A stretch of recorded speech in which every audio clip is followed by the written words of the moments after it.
प्रिय छात्रों, सबसे पहले मैंने प्रेजेंट टेंस के बारे में आपसे चर्चा की हुई थी और इस संदर्भ में मेरे कई एक वीडियोस जो हैं वो हैं, आप उसे चाहें तो देख लें। आज मैं सिंपल पास्ट के विषय में आपसे चर्चा करूंगा। मैंने पहले भी आपसे कहा था कि tense has to do with the different forms of the verb. Tense का वर्ब के जो डिफरेंट फॉर्म्स है उन्हीं से लेना देना है। और प्रेजेंट के सारे टेंसेस में हम लोगों ने देखी थी कि वर्ब के 4 रूपों का हमने यूज किया हुआ है। अब वर्ब का एक रूप जो बच गया हुआ है, एक फॉर्म जो वर्ब का बच गया है, वह है वर्ब टू, यानी वर्ब के दूसरे फॉर्म का प्रयोग वही बच गया हुआ। बाकी से सारे फॉर्म का प्रयोग हमने प्रेजेंट टेंस के डिफरेंट टेंसेस में कर दिया हुआ है। आज मैं आपसे सिंपल पास्ट के बारे में चर्चा करूंगा। अब आप आगे देखें।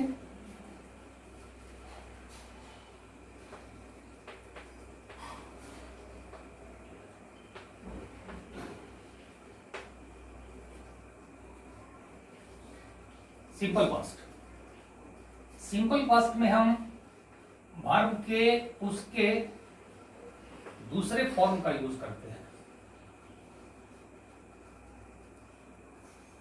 सिंपल पास्ट का यूज करना कब है, आप ये समझिए। Simple past shows completion of an action in the past. यह इंडिकेट करता है कि पास्ट में कोई क्रिया या कोई कार्य पूरा हो गया। मैंने आपको यह भी बताई थी कि प्रेजेंट के परफेक्ट में भी कार्य पूरा हो जाता है और सिंपल पास्ट में भी कार्य पूरा हो जाता है। अब दोनों में डिफरेंसेस क्या है? इन both the tenses work is over. दोनों ही टेंसेस में काम समाप्त हो जाता है। प्रेजेंट के परफेक्ट में काम समाप्त हो जाता है प्रेजेंट में, लेकिन उस काम का या क्रिया का रिजल्ट या कॉन्सिक्वेंस कुछ समय तक जो डूअर है उसके दिल और दिमाग पर बना रहता है। जबकि सिंपल पास्ट में work is over and everything is over, no consequence और result exist on the mind and heart of the doer. ये आप ध्यान रखेंगे। अब ये मैंने लिख दी है कि सिंपल पास्ट का जब यूज करेंगे तो आप इसमें वर्ब को उसके दूसरे फॉर्म में यूज करेंगे। जैसे कुछ एग्जांपल आप देखेंगे।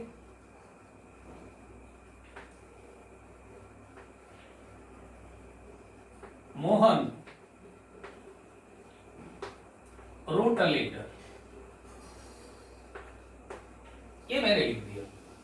मोहन ने एक पत्र लिखी या मोहन ने एक पत्र लिखी थी। अब हम आपको इस मामले में, इस संदर्भ में आपका दृष्टिकोण स्पष्ट करना चाहेंगे कि कुछ ऐसे जो राइटर्स हैं जो ये लिख देते हैं कि मैंने पत्र लिखी, तो लिख देते हैं कि आई रोट अ लेटर। लेकिन जैसे ही बात आती है कि मैंने पत्र लिखी थी, तो वो लिख देते हैं I had written a letter, जो मेरे ख्याल से उचित नहीं है। क्योंकि सिंपल पास्ट में सिर्फ एक क्रिया समाप्त होती है। जब 2 क्रियाएं समाप्त होंगी, आइदर डायरेक्टली और indirectly, only then we can use past perfect. तो जब हम बोल रहे हैं कि मोहन ने पत्र लिखी या मोहन ने पत्र लिखी थी, तो इस वाक्य में एक ही क्रिया संपन्न होती है, 2 क्रिया संपन्न नहीं होती है। क्योंकि जैसे ही 2 क्रिया संपन्न होगी, आइदर डायरेक्टली और इनडायरेक्टली, तो in that case we can use past perfect. तो ऐसी बात है नहीं। इसलिए आप ये ध्यान रखेंगे, मैंने पत्र लिखी या मैंने पत्र लिखी थी, in both the cases the single work of writing a letter is furnished और डन। ये पूरा किया जाता है। अब फिर देखेंगे, दूसरा एग्जांपल देखेंगे आप। सी sang a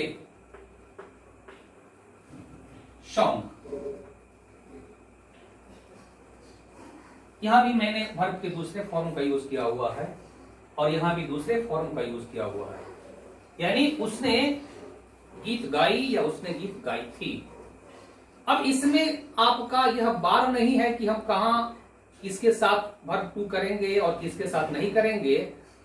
आप ये ध्यान रखेंगे, सब्जेक्ट चाहे वो किसी भी पर्सन का हो क्यों नहीं हो, किसी भी नंबर का क्यों नहीं हो, इन एवरी कंडीशन आपको वर्ब के दूसरे फॉर्म का ही यूज करना है, ये ध्यान रखेंगे आप।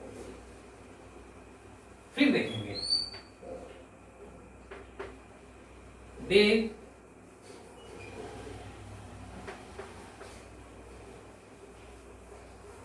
they bought a car, उन लोगों ने एक कार खरीदी या उन लोगों ने एक कार खरीदी थी। You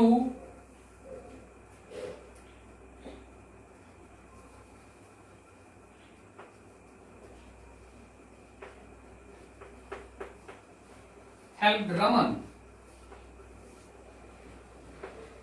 आपने रमन की मदद की या आपने रमन की मदद की थी।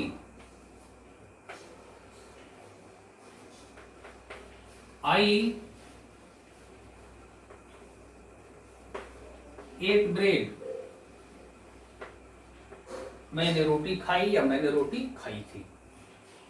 पूरे एग्जाम्पल्स में जितना मैंने दिया हुआ है, इन सारे एग्जाम्पल्स में एक ही क्रिया समाप्त होती है, इसलिए आप यहां पे सिर्फ और सिर्फ सिंपल पास्ट का ही यूज करेंगे, ये आप ध्यान रखेंगे। अब आप आगे देखेंगे कि इन्हीं वाक्यों को यदि हमें इंट्रोगेटिव या निगेटिव बदलना है तो कैसे बदलेंगे, अब वो मैं आपको बता रहा हूं।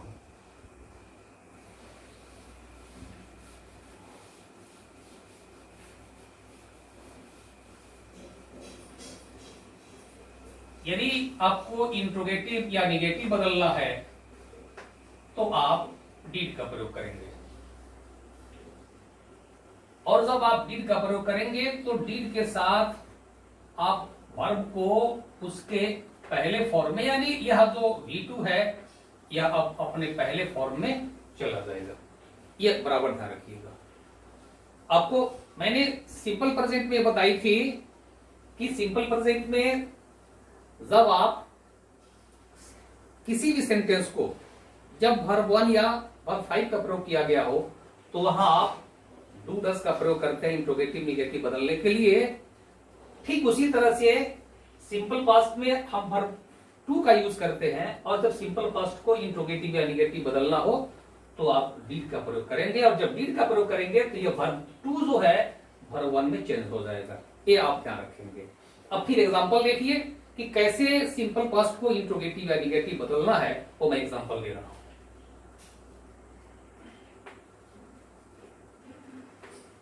I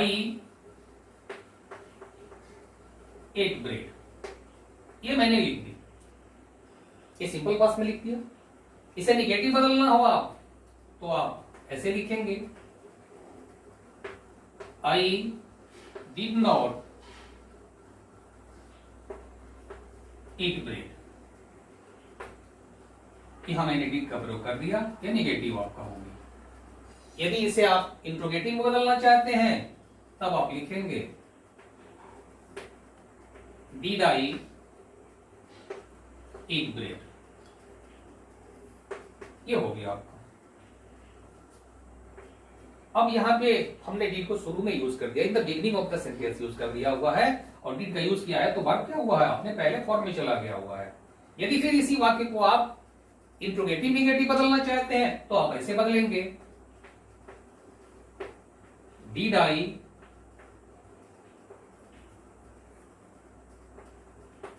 I not eat bread, ये हो गया आपका। यदि आप चाहते हैं कि नहीं हम ऑक्सिलरी के साथ नॉट को उसके कॉन्ट्रैक्टेड फॉर्म में यूज कर दें तब आप ऐसे लिखते हैं,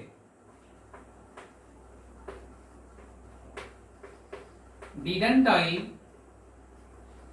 eat bread, ये आपका हो गया। अब ये ध्यान रखिए, जब भी ऑक्सिलरी के साथ नॉट को रखना हो तो ये नॉट जो है ऑक्सिलरी के साथ हमेशा ऑलवेज अपने कॉन्ट्रैक्टेड फॉर्म में ही आप यूज करेंगे, ये ध्यान रखेंगे। कभी भूल करके भी ऐसे नहीं लिखेंगे आप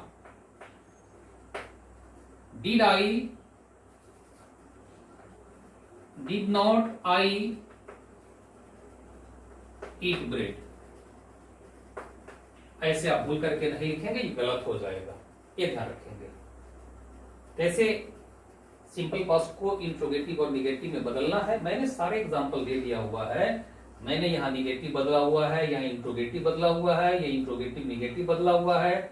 यहाँ पे फिर मैंने इंट्रोगेटिव निगेटिव को ऑक्सिलरी को उसके कॉन्ट्रैक्टेड फॉर्म में रखा हुआ है निगेटिव के साथ। फिर अगला एग्जांपल देखिए,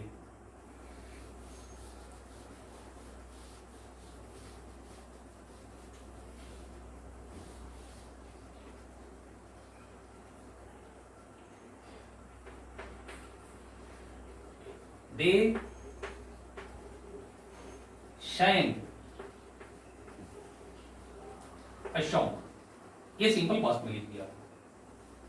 अब इसे बदलना है इंट्रोगेटिव निगेटिव में, सेम उसी तरह से बदलेंगे जैसे मैंने लिखा हुआ था, क्योंकि इसमें आपको ये बात नहीं है कि आपका सब्जेक्ट जो है वो किस पर्सन का है या किस नंबर का है। क्या वो सब्जेक्ट किसी पर्सन का हो किसी नंबर का हो, इट डजंट मैटर, इससे कोई लेना देना नहीं है। बस आपको सारे कुछ वैसे ही करना है जैसे मैंने अभी इसके पहले पूर्व में एग्जांपल आपको दिया हुआ था। अब आप इसे निगेटिव बदलना है तो आप लिखेंगे they did not sing a song, ये आपका निगेटिव हो गया, बात पहले फॉर्म हो गया।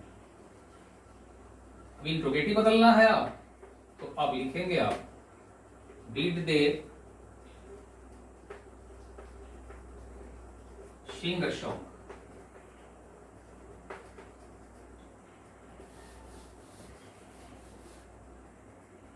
डिड का मैंने प्रयोग कर दिया, बात पहले फॉर्म में चला आया। अब आप इंट्रोगेटिव निगेटिव बदलना चाहते हैं तो did they not sing a song, ये हो गया। अगर आप चाहते हैं नॉट को ऑक्सिलरी के साथ इसके कॉन्ट्रैक्टेड फॉर्म में रख देना, तब आप ऐसे लिखेंगे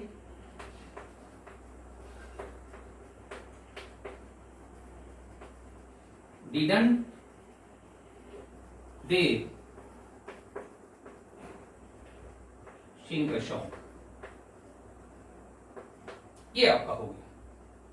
अब आप ये देख लिए कि आप कैसे इंट्रोगेटिव और निगेटिव में बदलेंगे, सारा मैंने एग्जांपल आपको दे दिया होगा। अब आपको ये समझ में आ गई होगी कि when to use simple past and how to change simple past into negative, interrogative negative and so, ये चर्चा मैंने कर दी।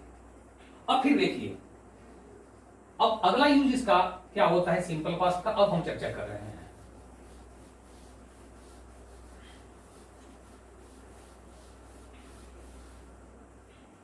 सिंपल पास्ट का यूज हम जैसे आप सिंपल पास्ट प्रेजेंट का प्रयोग करते हैं सब्जेक्ट के प्रेजेंट हैबिट और नेचर को बताने के लिए। In the same way simple past is also use to indicate past habit और नेचर ऑफ द सब्जेक्ट। ये आप ध्यान रखेंगे, सब्जेक्ट के पास्ट हैबिट या नेचर को यदि इंडिकेट करना हो तो इन दैट केस आप सिंपल पास्ट का अनडाउटेडली आप यूज करेंगे, ये बराबर ध्यान रखेंगे।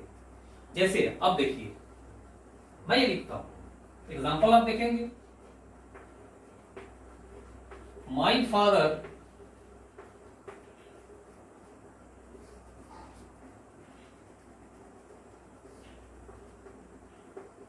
walked 5 kilometers daily.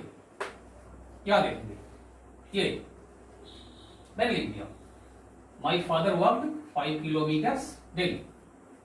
मेरे पिताजी प्रतिदिन 5 किलोमीटर टहलते थे। ये पिताजी की आदत हम यहां शो कर रहे हैं कि पिताजी की आदत क्या थी कि वे प्रतिदिन 5 किलोमीटर टहलते थे। अगला देखेंगे, I took a glass of milk at bedtime. I took a glass of milk at bedtime. मैं तो सोने के समय एक गिलास दूध पीता था। It was my habit.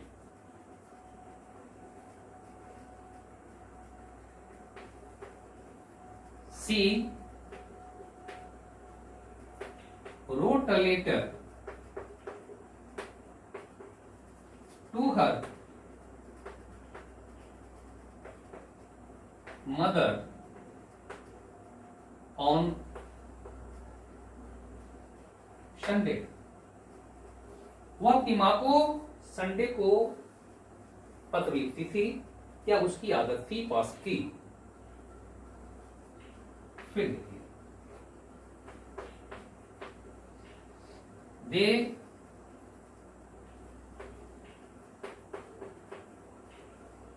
helped the poor।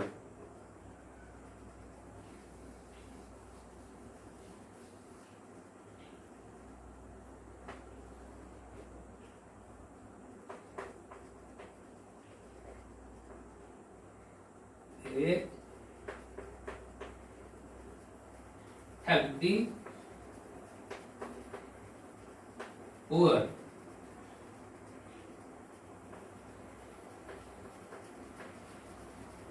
during flood। बाढ़ की अवधि में वे लोग गरीबों की मदद करते थे। ये सारे एग्जांपल्स जो है यह इंडिकेट कर रहे हैं पास्ट हैबिट और नेचर को, जो हम ये लिख दिया हुआ है। अब आगे आप देखिए, कोई past habit may be regular may be irregular.